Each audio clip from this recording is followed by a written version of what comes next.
Is Cam Ward going to be the first overall pick?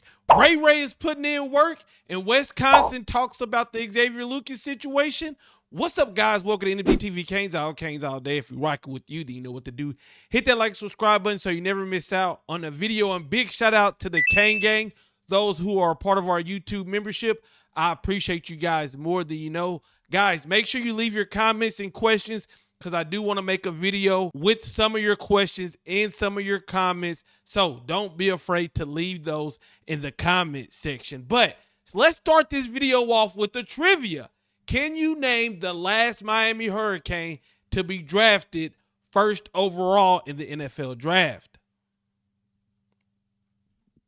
Now, if I'm not mistaken, I believe it was 1987 Vinny Testaverde, drafted by the Tampa Bay Buccaneers. And in my eyes, that is way too long. And it looks like, because of the moves that the Tennessee Titans have made in free agency, Cam Ward could secure that first overall draft pick.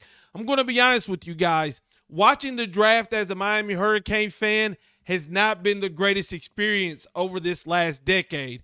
And it's because we haven't had that great of success. And when the NFL draft, we don't get to see our players' name called like we used to. We don't get to see our players' highlights. And I think that's going to change with Cam Ward. Looking at what Fields Yates said over the weekend, he said this: the Titans did make a splash by adding a big-name quarterback, so they might have to do so through the draft. Ward is perhaps the best person for the draft. The Heisman Trophy finalist had over 4,000 yards, 39 touchdowns, and 7 interceptions in his final campaign with the Hurricanes. So you look at the fact that the Titans didn't get a big-name quarterback in the NFL free agency.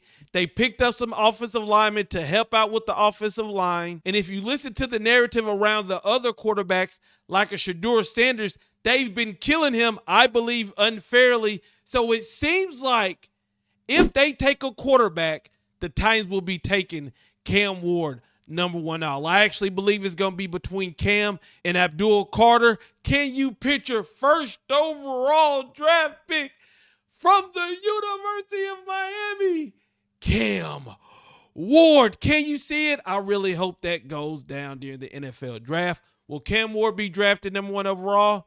You guys let me know in the comments. Now, this week, the football team is off due to spring break, but some players are still putting in work. In spring practice, there's been a lot of headlines, but everybody's been talking about Malachi Tony. And because Malachi Tony has been talked about so much, and rightfully so, because he's been putting in work, a lot of people are sitting back saying, what about Ray Joseph? And that's my question as well. How will Ray finish this spring? How will he do in the spring game? And will he allow that slot position to be taken by Malachi Tony? Because if you look at the past couple years, Ray hasn't seen the field as much because we had a Xavier Restrepo. We had the slot position locked up the past couple years. Well, coming into this offseason, it seems as the natural progression would be for Ray Joseph to take that spot. Well, we've heard a lot of good things about Malachi Tony, but Ray isn't just sitting back. He's putting in work. Over spring break, these videos was posted of Ray putting in work with offensive consultant Sly Johnson. Now, I want to give a shout out to 305 Sports and Canesville. They all do a great work, and they are the ones who recorded these clips and put them on the internet.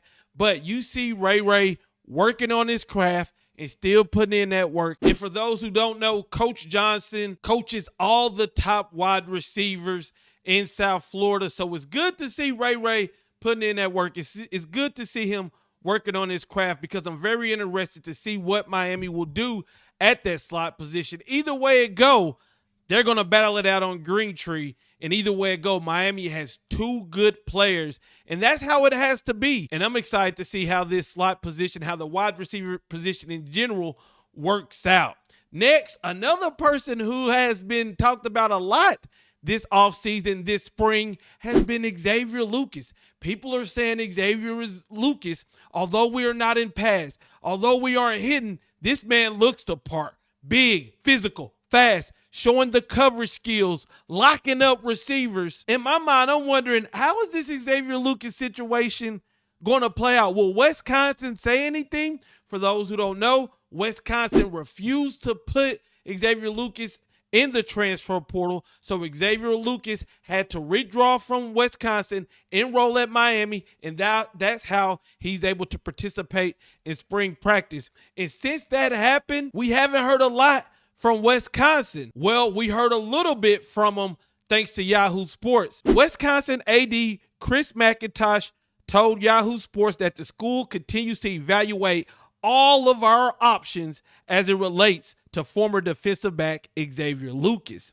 I'd emphasize the importance of the agreements in which we were now able to enter into with our student athletes. It's not acceptable that those agreements are interfered with. So basically, Wisconsin is saying, look, I know Miami is talking about Xavier Lucas. I know he's looking good in spring practice, but we have not forgot about him, and we will not let go. We're like a scorned ex. We're not going to get over losing Xavier Lucas. And their point, the thing that they're going to focus on is that Xavier Lucas, according to them, signed a rev share agreement. Now, the rev share hasn't even started yet. So how are they even allowed to sign? I don't know. But I think that is what Wisconsin is going to focus on whenever they do whatever they're going to do. Like their AD said, they're going to evaluate all options. So this Xavier Lucas saga is not over. And in my opinion, Wisconsin, the more y'all keep bringing up Xavier Lucas, the more y'all draw this out. If y'all do look at all your options and y'all try to do something, I don't know what you can do, it's just going to make y'all look bad as a university. And it's going to make kids from South Florida not trust you. The parents aren't going to trust you. The best thing you can do is focus on your team, focus on the players you got, and try to win more than 5 games this season. That's what you should do. What do you guys think about this video? What do you think about Cam Ward possibly going first overall? Ray putting in the work in this whole Xavier Lucas situation? Let me know in the comments. I'm out. Peace.